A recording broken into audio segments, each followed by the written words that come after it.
नमस्कार. न्यूज डंकामध्ये मी महेश विचारे आपल्या सगळ्यांचं मनपूर्वक स्वागत करतो. मित्रांनो, आज आपण एका वेगळ्या विषयासंदर्भात बोलणार आहोत आणि त्यासाठी आपल्यासोबत आहेत आपल्या सगळ्यांच्या परिचयाचे आणि अत्यंत संवेदनशील असे डॉक्टर संजय ओक. त्यांच्याबद्दल आपण अनेक वेगळ्या माध्यमातून, विशेषतः प्रसार माध्यमातून आपण वाचलेलं आहे, ऐकलेलं आहे. याचं कारण ते स्वतः एक लेखक आहेत. अनेक पुस्तकं त्यांनी आपल्या अनुभवांवर आधारित लिहिलेली आहेत आणि ते मी विशेषतः वेगवेगळ्या वर्तमानपत्रांमध्ये आलेले त्यांचे स्तंभ हे सुद्धा आपण वाचलेले आहेत. आणि त्यामुळे त्यांच्याशी आपण आज जो संवाद साधणार आहोत तो एका पुस्तकाच्या निमित्तानेच साधणार आहोत. पण त्याचबरोबर त्यांचा जो उपक्रम आहे, ज्याच्यामध्ये ते विविध छोट्या छोट्या गावांना किंवा जिल्ह्यांना भेट देतात आणि तिथे लहान मुलांवर शस्त्रक्रिया करतात, ज्यांना प्रामुख्याने आर्थिक चणचण ज्यांना जाणवत असते, अशा वेळेला त्या शस्त्रक्रिया करून त्यांना एक प्रकारे मदतीचा हात देत असतात. तर या सगळ्या मुद्द्यांना धरून आपण त्यांच्याशी आज संवाद साधणार आहोत. सुरुवात करूया त्यांच्या पुस्तकाच्या निमित्ताने. त्यांचं हे 54वं पुस्तक जे आहे ते आता प्रकाशित झालं आणि ते दृकश्राव्य माध्यमातलं आहे. म्हणजे तुम्ही ऑडिओ व्हिज्युअल अशा स्वरूपामध्ये ते त्यातल्या कथा ज्या आहेत त्या सांगतात आणि ते आपल्याला त्यातून आपल्याला त्यांचे अनुभव जे आहेत ते जाणून घेता येऊ शकतात. तर ते पुस्तक आहे ते म्हणजे आपल्याला सगळ्या परिचयाचे जे गझल गायक होते जगजीत सिंह यांचं एक गाणं आहे प्रसिद्ध असं, बात निकलेगी तू. तर तेच नाव त्यांनी त्या पुस्तकाला ठेवलेलं आहे. तर त्यामागची काय पार्श्वभूमी आहे वगैरे हे पण आपण जाणून घेऊया आणि त्यात कोणत्या प्रकारच्या कथांचा समावेश आहे आणि या पुस्तकाचा नेमका कसा त्यांना उपयोग होणार आहे, तर हे सगळं आपण जाणून घ्यायचे. संजयजी, आपलं खूप खूप स्वागत आहे न्यूज डंकामध्ये. नमस्कार. तर पहिलं प्रथम म्हणजे तुमचं अनेक पुस्तकं म्हणजे 53 पुस्तकं तर आत्तापर्यंत आलेली आहेत. अर्धशतक तुम्ही पुस्तकांचं झळकावलेलं आहे आणि शतकसुद्धा पूर्ण होऊ शकेल एवढा दांडगा अनुभव तुमच्यापाशी आहे. तर या निमित्ताने पहिली मी सुरुवात करतो ती म्हणजे बात निकलेगी तो हे पुस्तक तुम्ही दृकश्राव्य माध्यमातलं काढले आणि त्या माध्यमातून तुमचे अनुभव तुम्ही लोकांसमोर मांडलेले आहेत. तर हे पुस्तक काढण्यामागचा काय उद्देश आहे हे सुरुवातीला आपण जाणून घेऊया. नमस्कार महेश. हे नवं पुस्तक आहे बात निकलेगी तो. हे त्याचं मुखपृष्ठ आणि मधपृष्ठ आहे. आपण म्हणलं ते खरं आहे की एक अत्यंत प्रसिद्ध अशी जगजीतजींनी गायलेली गझल आहे आणि जगजीतजींच्या सगळ्याच गझला माझ्या हृदयात फार खोलवर घर करून आहेत. त्यावर मी 2 पुस्तकंही लिहिली आहेत. पण ही गझल सगळ्यात प्रिय आहे आणि याचा जो अर्थ आहे तो मला या ठिकाणी हे पुस्तक लिहिताना अभिप्रेत होता.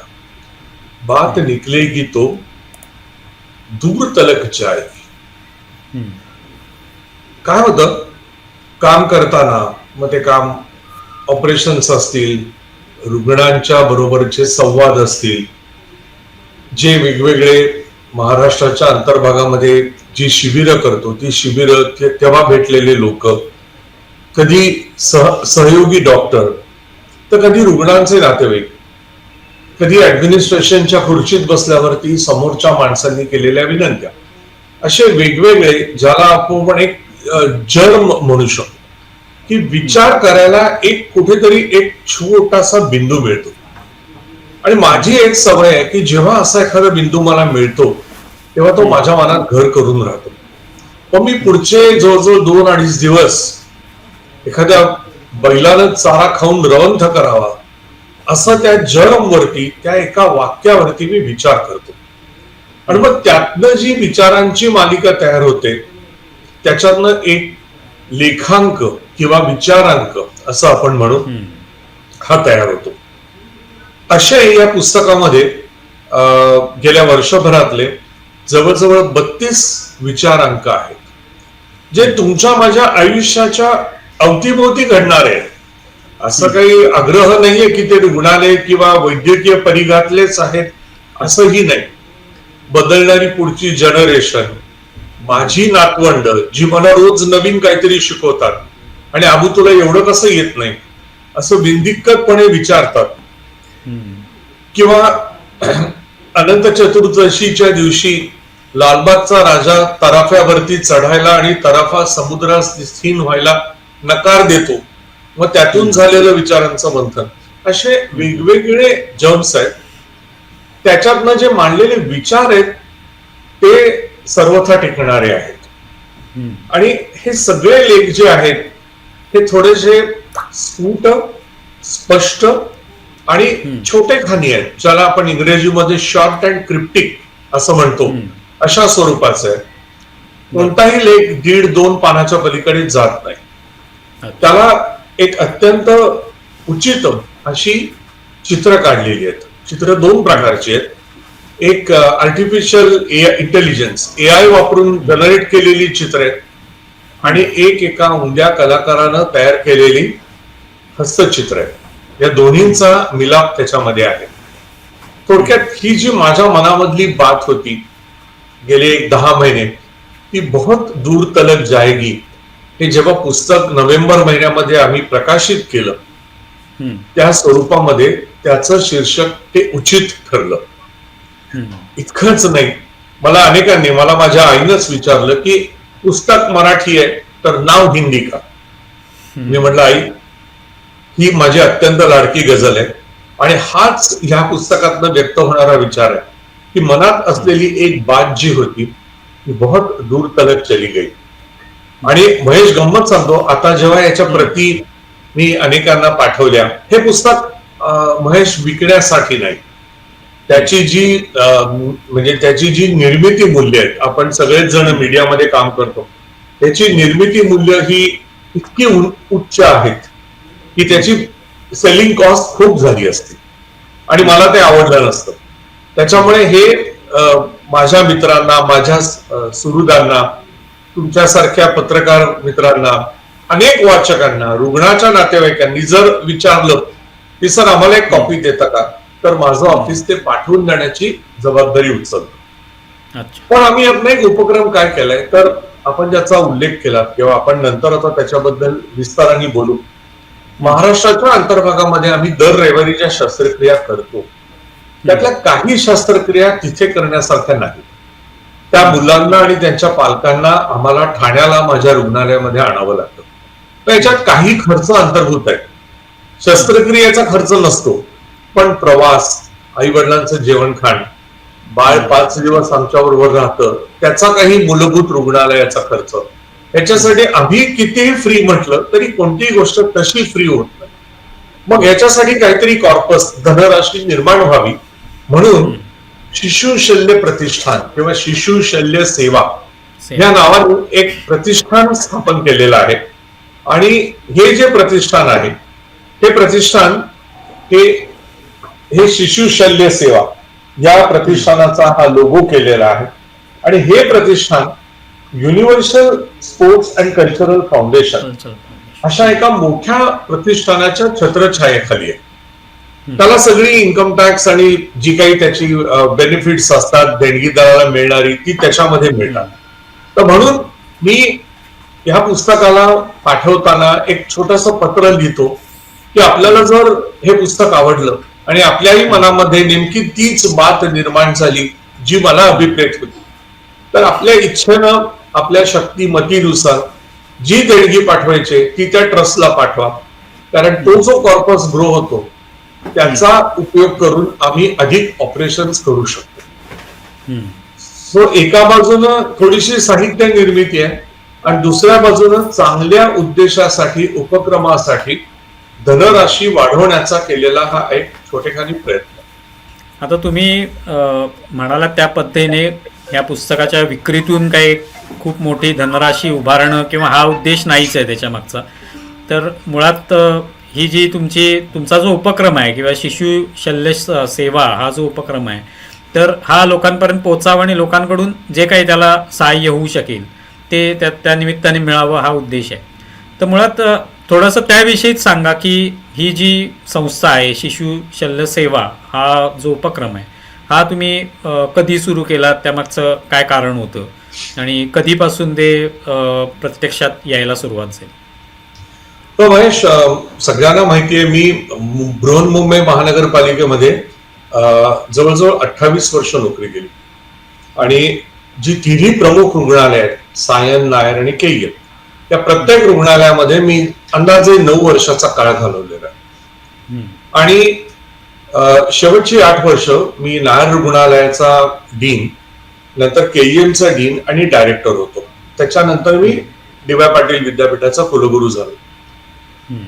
ह्या काळामध्ये मी कधीही प्रायव्हेट प्रॅक्टिस केलेली नव्हती, परंतु शासकीय किंवा निमशासकीय महानगरपालिकेची सेवा करताना असं वाटायचं की आपण अत्यंत गरिबांवरती मोफत शस्त्रक्रिया, मोफत नाही, पगार मिळायचा, पण आपण शस्त्रक्रिया करतो आहोत.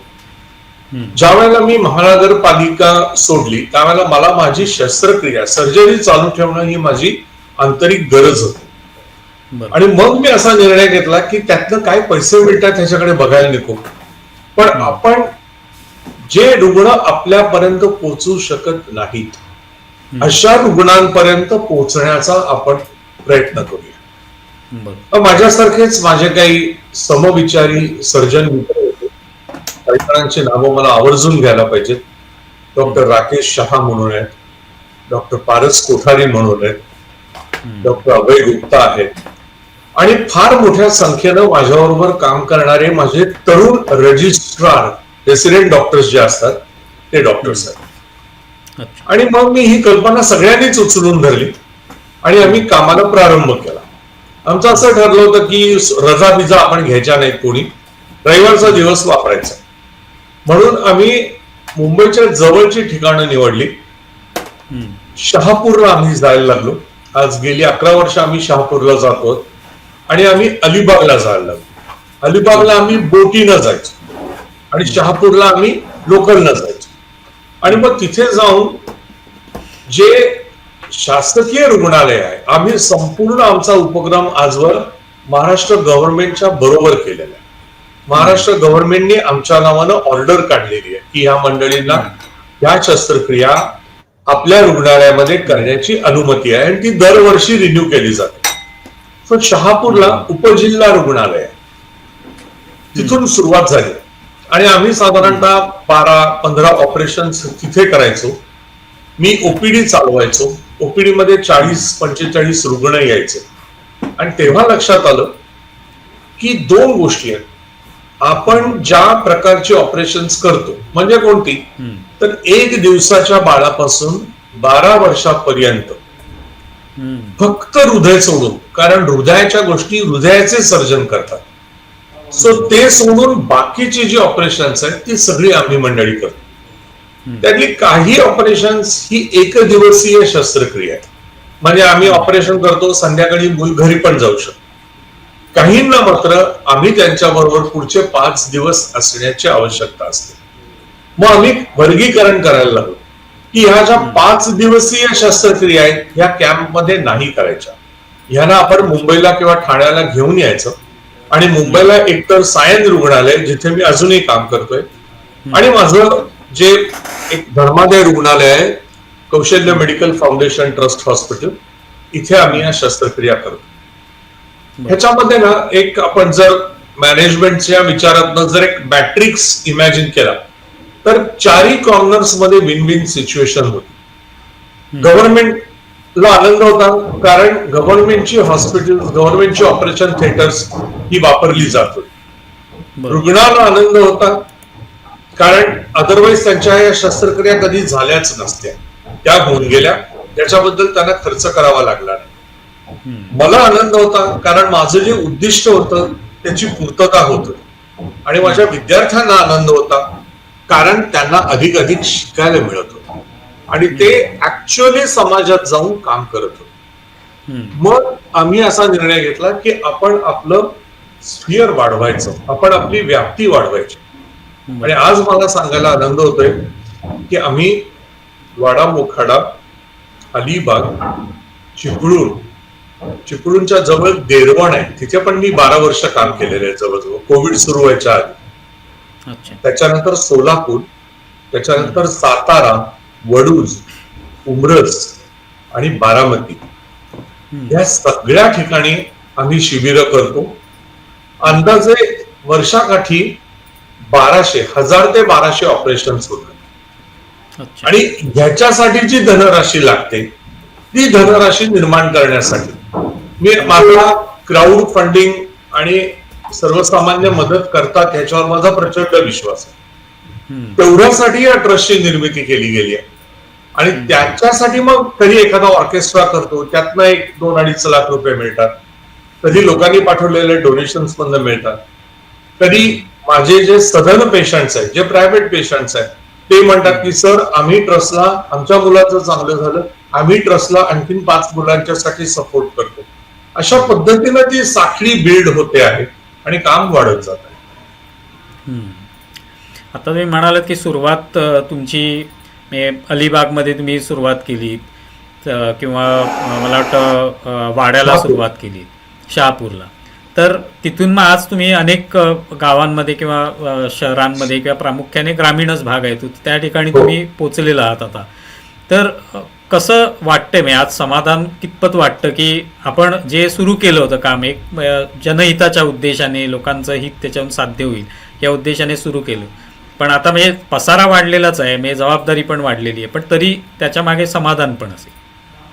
नाही, निश्चित हा महेश हा मुद्दा फार महत्वाचा आहे. शहापूरच्या बाबतीमध्ये किंवा आम्ही शिरपूर धुळ्याच्या पुढे आहे तिथे पण आम्ही हे जे काही बेल्ट्स आहेत ना, हे आदिवासी भाग आहेत, नंदुरबार आहे. आणि इथे म्हणजे येणारे जे पेशंट्स आहेत, काही जण धनगर आहेत, काही अगदी आदिवासी, म्हणजे अक्षरशः लंगोटी लावून येतात अशी अवस्था आहे. म्हणजे विकास आमटे आणि आदरणीय बाबांच्या कामामध्ये ज्या स्वरूपाचे पेशंट्स तिथे त्यांच्याकडे ऍडमिट व्हायचे, अक्षरशः तशी मंडळी सर्जरीसाठी येतात.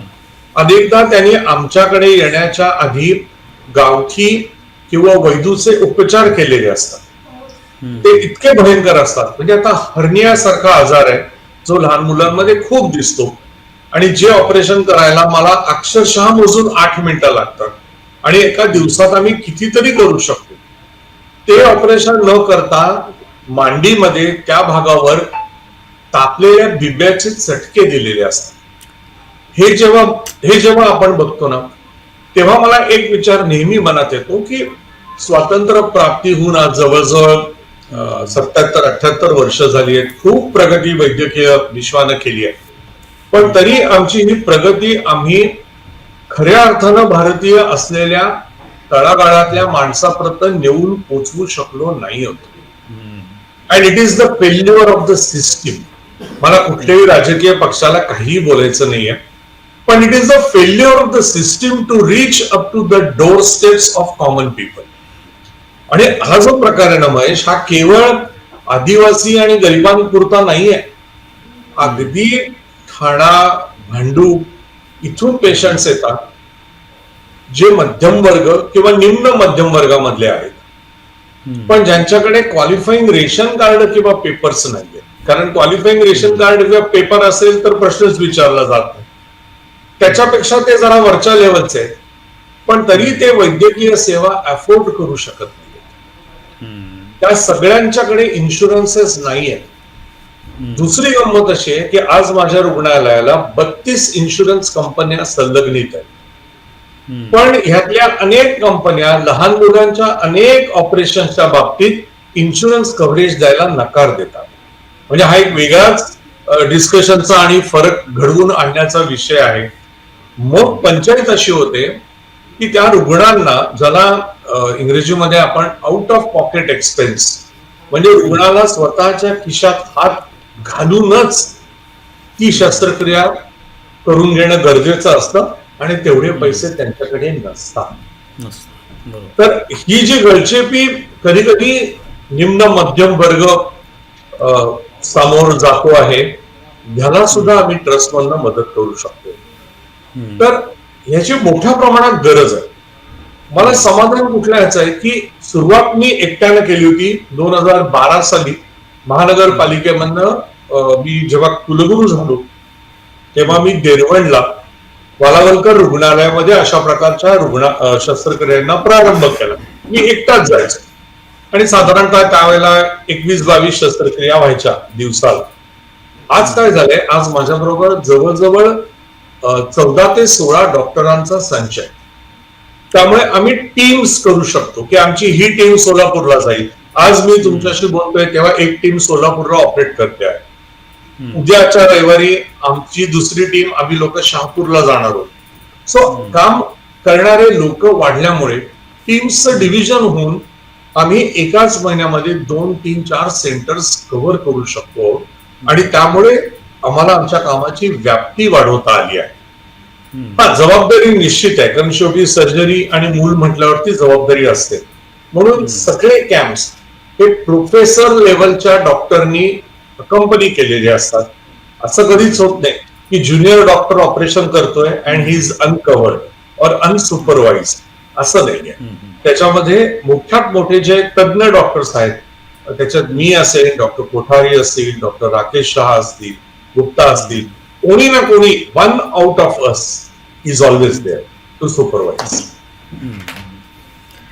तुम्ही यातली जी बाजू सांगितलीत की ज्या पद्धतीचे रुग्ण येतात की ज्यांना म्हणजे प्रामुख्याने आदिवासी पाड्यातले लोक असतात की ज्यांना उपचारांबद्दल काही माहिती नसते आणि ते तिकडचे स्थानिक उपचार वैद्यूंकडून किंवा मांत्रिकांकडून जे काय करून घेतात आणि त्यानंतर तुमच्या पुढे ते मोठं एक आव्हान असतं.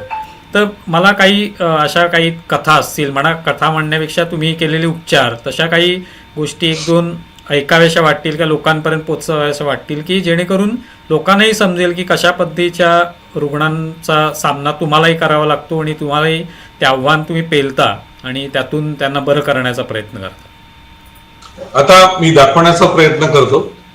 हे फोटोग्राफ्स बघा, हे उपजिल्हा रुग्णालय शहापूर. तर ह्याची जी थिएटर्स आहेत, मला इथे विशेष आनंदानं नमूद करा असं वाटतंय की आम्ही काम करतो आहोत हे लक्षात घेतल्यावर गव्हर्नमेंटनी इथे साधन सामुग्री सरळ हाताने दिलेली आहे.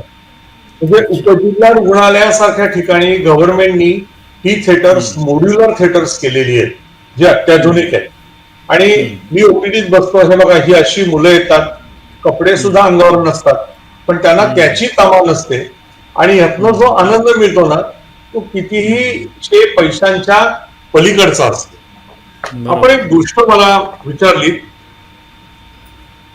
आपल्याला या चित्रामध्ये एक धनगर आजोबा दिसतोय. तो अगदी क्लासिक धनगर आजोबा आहे. डोक्यावर छान मुंडासा आहे, खांद्यावरती घोंगडी आहे आणि डाव्या हातामध्ये एक घुंगूर लावलेली अशी काठी आहे. ह्या आजोबाच्या नातवाचं ऑपरेशन करण्याची वेळ होती आणि ऑपरेशन थोडं क्लिष्ट होतं. मी म्हटलं मी कॅम्पमध्ये नाही करणार, तुम्ही ठाण्याला या, मी ठाण्याला कौशल्य रुग्णालयामध्ये करेन. अडचण अशी आहे, महेशातले अनेक जण आम्हाला सांगतात आम्ही आसनगावच्या पलीकडे गाडीने गेलेलोच नाही, आम्ही काय ठाण्याला येणार नाही. मग त्यांना आम्हाला कन्व्हिन्स करायला, आणि याच्यामध्ये RBSK राष्ट्रीय बाल सुरक्षा कार्यक्रम हा जो आपल्या शासनाचा कार्यक्रम आहे, त्याच्यामध्ये उत्कृष्ट काम करणारे व्हॉलेंटियर्स आहेत. गावागावामध्ये खूप मला मदत करणाऱ्या आशा वर्कर्स आहेत. ही जी मंडळी आहे, ही मंडळी रुग्णाच्या नातेवाईकांचं, आपण ज्याला काउन्सिलिंग म्हणतो, त्यांच्या मनातली भीती काढून टाकून की तुम्ही जा सरांच्या इकडे, तुम्हाला पैसे लागणार नाही, तुमची सगळी सोय लागेल, हे त्यांना सांगून समजावून पाठवतात. तसा हा आजोबा 4 दिवसांनंतर, कॅम्प नंतर हा ठाण्याला आला. मी याचं ऑपरेशन केलं. हा पूर्णपणे तो रुग्ण बरा झाला. जाताना माझ्या ऑफिसच्या दारात उभं राहून, म्हणजे माणसाचं मन कसं असतं बघा, त्याच्याकडे द्यायला पैसे नव्हते. मी ऑपरेट करत असलेल्या असंख्य रुग्णांकडे पैसे नसतात, पण म्हणून ते कृतज्ञ नसतात. त्यांना हे जाणवत असतं की यांनी आपल्यासाठी, आपल्या मुलासाठी केलंय. ते कधी माझ्यासाठी जोंधळी आणतात, ज्वारी आणतात, गहू आणतात, आगरी कोळी मंडळी मासे आणतात. म्हणजे इतकं ते प्रेम आहे. हा आजोबा ऑफिसच्या दारात उभा राहिला आणि म्हणला, तुमच्याकडे डॉक्टर किती एकर शेत आहे? माझ्याकडे शेतबीत नाही बाबा, मी मुंबईत माझा एवढूसा फ्लॅट आहे, शेत कुठनं आणू? तो त्याचा विश्वास बसलेला. त्यांनी परत विचारलं की तुम्ही एवढे डॉक्टर, तुमच्याकडे शेत जमीन नाही? म्हटलं नाही. का विचारतोयस? तो म्हटलं काय सांगताय, एकर गुंठा जरी असतं तरी माझ्या 40-50 शेळ्या मेंढरांना रात्री तुमच्या शेतात बसवून दिलं असतं. मग माझ्या डोक्यात प्रकाश पडला की शेळ्या मेंढ्यांना रात्री बसवून त्यांच्या लेंड्यांमुळे जे खत सोनखत आणि जे एनरिचमेंट ऑफ द सॉइल होतं हे मी तुमच्यासाठी फुकट केलं असतं, कारण तुम्ही माझ्या नातवाचं ऑपरेशन केलं. ही त्याच्या मनातली ग्रॅटिट्यूड होती. मग तो निराश झाला, माझ्याकडे शेतच नाही म्हटल्यावर तो मेंढ्या कुठून देणार. त्यानं मग मला ते मुंडासं, ते घोंगडं आणि ती घुंगराची काठी दिली आहे, जी घुंगराची काठी मी रोज वापरतो. तर अशा घटना घडतात की यांच्या मनामध्ये ग्रॅटिट्यूड असतं, परिस्थितीने ते नांदलेले असतात. दुर्दैवाने हेल्थ ही त्यांची प्रायोरिटी नाही आहे आणि असूही शकत नाही, कारण त्यांना रोजच्या भाकरीची भ्रांत असते. ते जेव्हा मुंबईला चला मी करीन, मला फार छान देरवणला मला एकाने हा प्रश्न विचारला होता की साहेब तुम्ही ऑपरेशन फुकट कराल, आमचा तुमच्या शब्दावर विश्वास आहे, पण मुंबईला एक वेळेला आम्ही येऊन नुसता ब्रेकफास्ट जरी केला, इडली जरी खाल्ली तरी 110 रुपये बिल होणार आहे. ते आम्ही कुठून आणायचं 5 दिवसांचं? हे जे प्रश्न आहेत हे सामाजिकतेमधनं येणारे प्रश्न आहेत, जे वैद्यकीय विश्वाला दुर्दैवाने स्पर्श करत नाहीत. आम्ही एक अर्जुनासारखे झालेलो आहोत की आम्हाला ऑपरेट करायचंय, आम्हाला एन्जिओप्लास्टी करायचंय, बायपास करायचंय, योग करायचंय, पण whether his social condition is allowing or enabling him to come to you, and when that does not happen, if Muhammad cannot go to mountain, let the mountain go to Muhammad. ह्या विचारांती आम्ही चालू केलं की आपण camps करायचे. आणि माझा या बाबतीत आदर्श होता तात्याराव लहाने. तात्याराव लहाने मला वडील भावासारखे आहेत, मोठे सर्जन आहेत. माझ्या डोळ्यांची ऑपरेशन त्यांनीच केलेली आहे. त्यांचे कॅम्प्स बघून बघून मला हा प्रश्न पडायला लागला की तात्या जर करतायत तर आपल्याला लहान स्केलवरती करायला काय अडचण. आणि ते छोटे छोटे लहान लहान घेतलेले घास आज प्रॉपर स्ट्रक्चर्ड झालेले आहेत, याचं समाधान. मगाशी तुम्ही एक फोटो दाखवला, त्याच्यामध्ये शहापूरचं जे उपजिल्हा रुग्णालय आहे आणि तिथे तुम्ही सगळं सर्जरी करता आणि त्यासाठी शासनाने मदत केली आहे. म्हणजे जे काय तिकडे लागणारे जे काही सुविधा आहेत त्या देण्याचा प्रयत्न केलेला आहे शासनाने. म्हणजे इथे एक प्रकारे आपण म्हणू शकतो की तुम्ही इथे पुढाकार घेतलात की अशा पद्धतीच्या शस्त्रक्रिया आपण जाऊन कराव्या. त्याबरोबर तुम्ही शासनाशी संपर्क साधला असेल, शासनाकडून काय मदत मिळते आणि शासनाने सुद्धा दिली. म्हणजे हे दोन्ही बाजूने होणं अपेक्षित असतं. बऱ्याच वेळेला आपण जो विचार करतो की शासनानेच सगळं करावं आणि आपण फक्त त्याच्यावर टीका करावी, तर असं दोन्ही बाजूनी जेव्हा होईल तेव्हाच ते खऱ्या अर्थाने होऊ शकतं. नाही महेश, माझं थोडस पार्श्वभूमी कशी आहे, मी आता जरी मी प्रायव्हेट सेक्टर लीड करत असलो तरी मी 28 वर्ष शासनात काम केलंय. सो शासन म्हणजे महानगरपालिका, सो मुंबई महानगरपालिका ही एका अर्थी माझी कार्यमाता होती की जिनं मला काम करायला संधी दिली. त्यामुळे मला हे पक्क माहिती आहे की कितीही मोठं कितीही अवघड काम असू देत, शासनाच्या मनात जर आलं ना तर ते होतं. प्रश्न फक्त मनात आणून देण्याचा असतो. आता तुम्ही जो मुद्दा मांडलात ना, तुम्हाला आठवत असेल आपल्याला जेव्हा कोविडनं ग्रासलं तेव्हा राज्य शासनानं कोविडचा टास्क फोर्स नेमला आणि मुख्यमंत्र्यांनी मला त्याचं अध्यक्षपद दिलं. सो जवळजवळ 2.25 वर्ष मी महाराष्ट्र राज्य कोविड टास्क फोर्सचा अध्यक्ष होतो. आणि स्वतःची पाठ नाही थोपटून घ्यायची, पण खूप चांगलं काम शासनानं आणि टास्क फोर्सनं त्या काळामध्ये केलं. ते आम्ही का करू शकलो याचं माझं प्रामाणिक उत्तर असं आहे, त्यावेळेला गव्हर्नमेंट सेक्टर म्हणजे पब्लिक सेक्टर आणि प्रायव्हेट सेक्टर यांच्यामध्ये परफेक्ट हँडशेक होता. रुग्णांची सोय करणं, आयसीयू मध्ये बेड मिळवून देणं, ऑक्सिजनचा पुरवठा करणं, औषधं मिळवणं, तज्ञांचा सल्ला घेणं, टेक्नॉलॉजी वापरून प्रायव्हेट मधले अगदी ब्रिचकँडी रुग्णालय, हिंदुजा रुग्णालयामधले तज्ञ हे एखाद्या गावातल्या पेशंटला त्यांच्या डॉक्टर बरोबर संवाद साधू शकत होते. या सगळ्या गोष्टी एका मोठ्या स्केलवर जर आपण बघितल्या तर we succeeded because we had an excellent public private partnership. पण कोविड गेल्यावरती आम्ही ते विसरून जातो, ही माझ्या मनातली खंत आहे. तेव्हा गरज आहे जास्त पूल बांधण्याची, भिंती बांधण्याची नाही. आता तुम्ही पुस्तकाच्या माध्यमातून जसं लोकांपर्यंत पोचताय की हा जो काही उपक्रम आहे शिशुशल्य सेवा, तर त्याला लोकांची मदत व्हावी, आणि पुस्तकामध्ये तुम्ही ज्या काही वेगवेगळ्या तुमच्या कहाण्या किंवा वेगवेगळ्या स्टोरीज त्याच्यामध्ये आलेल्या आहेत, तर याविषयी सांगा. म्हणजे एक प्रकारे लोकांना तुम्ही काय संदेश देऊ इच्छिता की कशा पद्धतीने त्यांनी याच्याशी ते जोडले जाऊ शकतील? यावेळेला महेश मी आणखीन एक वेगळा प्रयोग करतो आहे, त्याच्याही बद्दल बोलतो. मी हे पुस्तक बात निकले घेतो, हे प्रिंट फॉर्मॅट मध्ये तर आहेच. ते ज्यांना वाचायचं असेल त्यांनी माझ्या कार्यालयाशी संपर्क साधून आम्ही पाठवून देऊ, आम्हाला पत्ता लागतो. तुम्ही देणगी द्यायलाच पाहिजे असा आमचा आग्रही नाही, पण ज्यांना ज्यांना मी पाठवलंय त्या प्रत्येकाने खारीचा वाटा उचलला. म्हणजे आमचा जो उद्देश होता तो सफळ संपूर्ण होतो. पण मी दुसरं काय केलंय की मला मराठी भाषा आणि मराठी भाषेमध्ये लिहिलेल्या गोष्टी, मग त्या वेगवेगळ्या असतील, वैचारिक असेल, ललित साहित्य असेल, आणखी मला असं हल्ली जाणवत आहे की वाचक संख्या कमी होते आहे.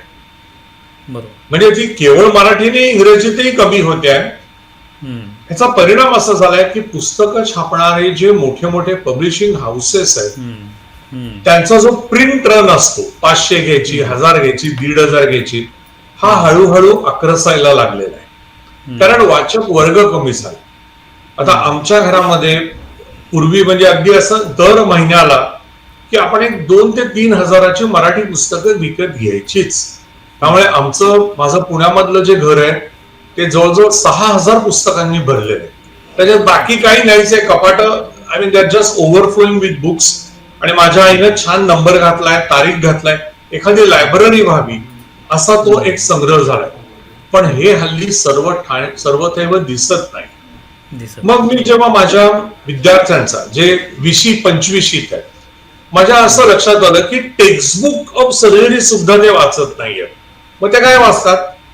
ते त्याच्या एव्ही क्लिप्स बघतात, ते त्याच्या युट्यूब्स बघतात.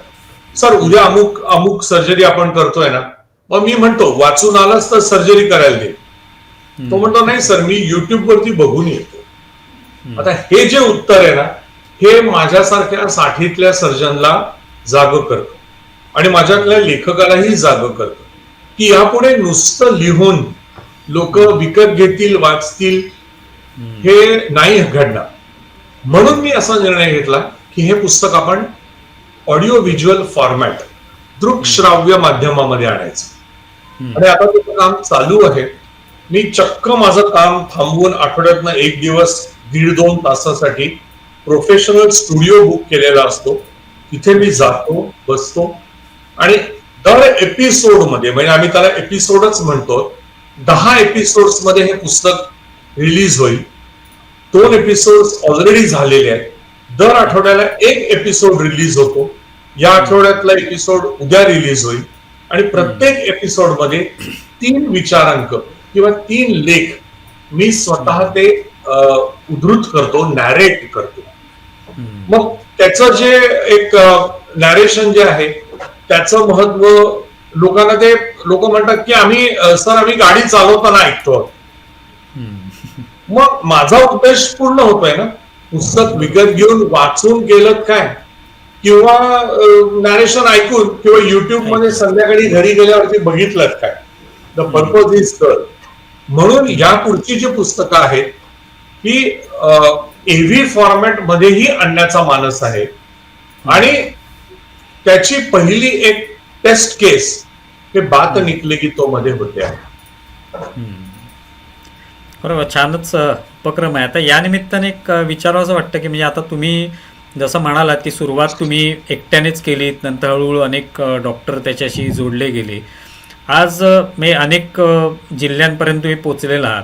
आणखी अशा पद्धतीची मागणी होते का की जिथे तुम्ही पोचावं, त्या ठिकाणी मदत करावी, किंवा डॉक्टर सुद्धा असे तुमच्यापर्यंत पोचतायत का की आम्हालाही याच्यात काहीतरी हातभार लावायचा आहे? हो, निश्चित. काय झालं, आता मी गेली जवळजवळ 26-27 वर्ष माझ्या विषयाचा शिक्षक होतो, पोस्ट ग्रॅज्युएट टीचर. त्यामुळे दरवर्षी कधी कधी 2 विद्यार्थी शिकून गेलेत, MCH झालेत.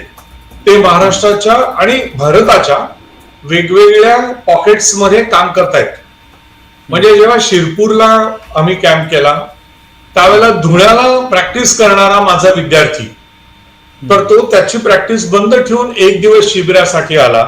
शिबिराला त्यांनी सहकार्य केलं, डॉक्टर संघवी त्याचं नाव, आणि तो म्हटला की सर शिबिर तर झालंच, पण अनेक वर्षांनंतर पुन्हा एकदा तुमच्या हाताखाली काम करण्याचा आनंद मिळाला. सो डॉक्टर येतात आणि माझं ह्या मुलाखतीमधनं म्हणा किंवा या संवादामधनं किंवा अनेक सभांमधनं माझं प्रत्येकाला एवढीच विनंती आहे डॉक्टरांना. आता याच्यात काय होतं की काय काय वेळेला ऑर्थोपेडिक्सचे प्रॉब्लेम्स असतात, हाडांचे प्रॉब्लेम्स असतात जे मला नाही करता येत. काही वेळेला ENT प्रॉब्लेम्स असतात. मग माझं काय म्हणणं आहे वेगवेगळ्या विद्याशाखेतल्या माझ्या सहकार्यांना की तुम्ही तुमची प्रॅक्टिस करा, पैसे मिळवा, अजिबात त्याच्यात काही गैर नाही, जरूर करा ती गोष्ट.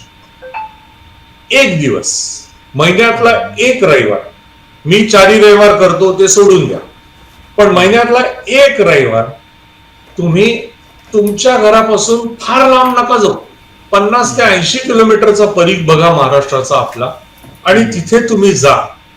आणि तिथे तुम्ही डायग्नोस्टिक शिबिर, सुरुवात ऑपरेशन्सनी करू नका, सुरुवात तुम्ही डायग्नोस्टिक शिबिरांनी करा. मग हळूहळू लोकांना तुमच्याबद्दल विश्वास वाटणं, एक ट्रस्ट ज्याला आपण म्हणतो, तो निर्माण होतो. आणि मग तुम्हालाही कळतं की आपण काय करू शकतो आणि काय तिथे करणं योग्य नाही. या दोन्ही गोष्टी तुम्हाला समजतील. पण जेव्हा हा उपक्रम मल्टिप्लाय होईल, म्हणजे आज 16-17 जण आहेत, जेव्हा 100-150 माणसं अशा प्रकारे काम करायला लागतील तेव्हा त्याचा निश्चित परिणाम आपल्या आरोग्य निर्देशांकावरती होईल, आणि ते मला हवं आहे. खरोखर डॉक्टर, तुम्ही ज्या पद्धतीने सगळं सांगितलं आणि जो उद्देश आहे त्यामागचा तो खूपच मोठा उद्देश आहे, आणि त्यातून निश्चितपणे महाराष्ट्राचा जो तुम्ही म्हणालात तो निर्देशांक जो आहे तो चांगला होऊ शकतो. अशा पद्धतीने सगळेच लोक विचार करू लागले, शासन सुद्धा त्याच्यामध्ये सहभागी असेल तर हे सगळं नक्कीच शक्य होऊ शकेल. पण या निमित्ताने, पुस्तकाच्या निमित्ताने सुद्धा आणि तुमच्या या उपक्रमाच्या निमित्ताने सुद्धा, शिशु शल्यसेवेच्या निमित्ताने सुद्धा महाराष्ट्रामध्ये जागृती होते, हे खूप मोठं काम आहे. तुम्ही इथे आलात आणि या सगळ्या तुमच्या उपक्रमाबद्दल, तुमच्या उद्दिष्टांबद्दल सांगितलं, त्याबद्दल खूप खूप आभारी आहोत. धन्यवाद महेश. नमस्कार. नमस्कार. नमस्कार.